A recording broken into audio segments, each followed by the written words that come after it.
Hey, welcome to episode 10. I'm so excited because it has been 11 weeks of delivering quality content to you as an educator, parent, teacher, or a school. And believe me, it has been wonderful. Last we talked about knowledge construction. We did an overview, and today we are discussing knowledge construction rubric. So we are going to be coding. You know, days I code, I am always super excited because I know you love coding too. So on this note, I'd like to welcome you to the Ed Innovator today.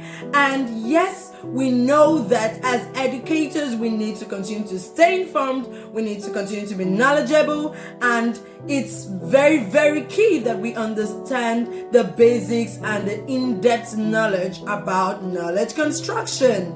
So, what exactly is knowledge construction, right? We said that students should not just have the ability to learn, regurgitate, and reproduce knowledge that has been transmitted into them. They should do what? Be able to generate their own ideas. They should be able to create their own knowledge. They should be able to, develop solutions to problems from information that has been provided to them. So that is what students need to be able to do. And remember that we are still on the 21st century model. So if you missed the overview on knowledge construction, please hop onto YouTube and check out episode 9 video. So today we are going straight into coding. Kaplan in 2014 talked about the role of teachers moving from being mere transmitters of education to being what? Facilitators, guides, co-constructors. And who exactly are the fellow co-constructors? The students, right? You guessed right, the students. And we will continue repeating and reiterating it till we get this right. Now, the knowledge construction decision tree and rubric, which we will talk about today, is a visual representation of the big ideas of knowledge construction. We'll be looking at what are the questions that help us know how best to design our learning activities to ensure that indeed our students are constructing knowledge. So it provides a framework for educators to help them know the level at which each child or all students are constructing knowledge in the classroom. So sit tight, it's going to be an amazing time. Considering these questions will be a guide and of course will determine the goals in your classroom. Now you need to ask some salient questions, but then whatever activity you decide to present in class according to the different levels depends on the capability of your children and your planned outcomes. Now some of these questions include: 1. Can the child apply knowledge in a different context, or are the main requirements of the lesson activity knowledge construction? So these are some of the questions, and we'll be looking at it in this rubric as we begin to have this study. While all levels are important in the framework, it is not compulsory to ensure that every of these questions is answered while designing your lesson activities. But over time, you need to ensure that you include all aspects, that is, as your children begin to get more advanced. Now, the code from 1 to 4 in the framework does not necessarily mean that it is gauging the quality of lesson activity going on in your classroom. No, its intention is for you to be able to understand the different levels and steps that would be applied when designing your lesson activities to ensure that knowledge construction is going on. Take a look at the questions that form the big ideas in knowledge construction. 1. Does the lesson activity require construction of knowledge? 2. Does the lesson activity show that the main requirement is knowledge construction? 3. Does the lesson activity require application of knowledge in a new context? 4. Is the learning activity interdisciplinary? Now, considering these questions will be a guide for determining your goal in the classroom. This depends on the planned outcomes and of course the capability of the child. So let's start our coding activity.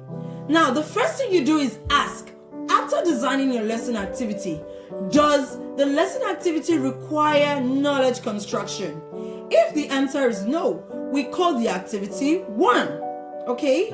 Now, it means that students do not require construction of knowledge and they utilize familiar steps, procedures, or guides in carrying out that particular lesson activity. It means that they are reproducing knowledge that has been passed on to them or they have seen. Now, the next question is then asked: does the activity have knowledge construction as the main requirement? If the answer is yes, we call the activity 2.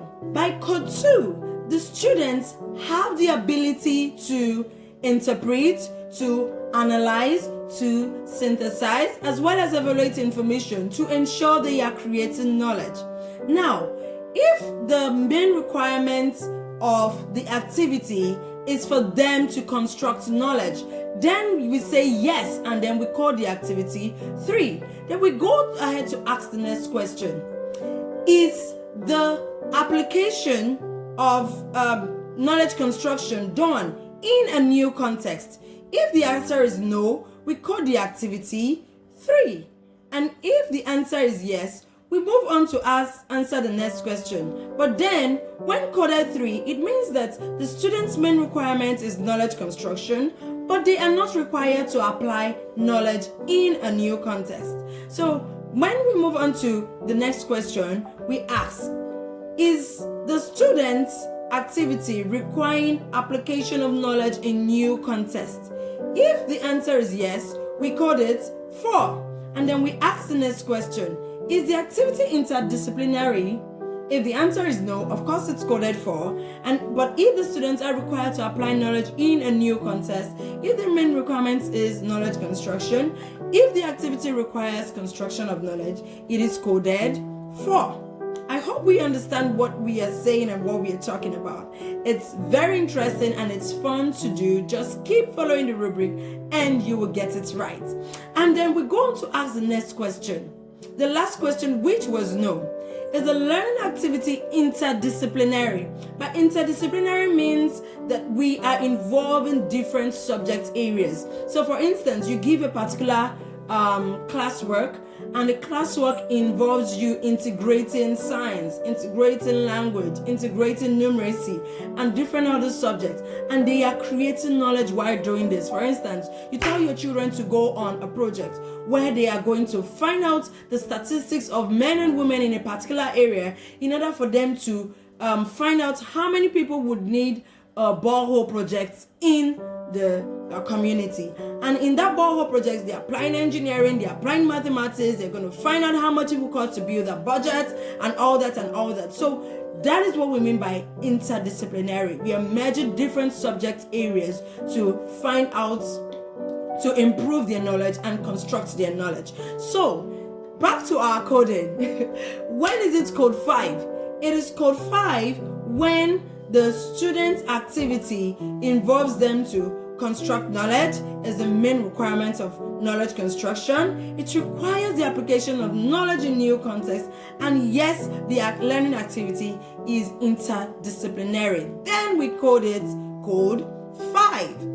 I hope this has been informative for you, and I would like to move on to the next one, which is the knowledge construction rubric. So check out the knowledge construction rubric right on your screen now. It shows you that an activity is coded 1 if the students reproduce knowledge or are engaged with familiar steps, questions, or guide. Then knowledge construction is not going on. Code 2 is when students are required to create knowledge by interpretation, analysis, synthesis, evaluation, but do not require knowledge construction as a main requirement. Code 3 is when the student's main requirement is knowledge construction, but they are not required to apply knowledge in a new context.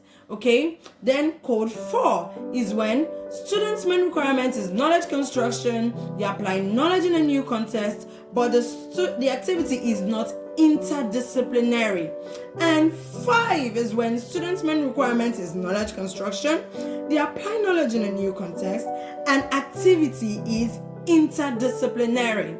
Okay, so I hope you have learned so much here as educators, parents, and as schools too. And this is a very important framework for helping educators, for guiding schools and educators, teachers, even parents, homeschooling parents, on how to ensure they are building their children to be creators of knowledge and innovators as well. I hope this has been informative for you. I look forward to you joining me next week Saturday and watching the next episode, which will be 11, and we will be doing exploring the different anchor lessons, sample lessons that would guide us on what exactly the lesson activities should look like on the different levels of knowledge construction. So thank you so much for joining me. Don't forget to subscribe to my YouTube channel. You can do this now. There's nothing there. It doesn't take you up to 5 minutes. Just simply go to bit.ly/the-ed-innovator-tv and click the subscribe button. Don't forget to share. We need to re-engineer education in Africa one step at a time, and it begins with you. So see you on Saturday. Bye.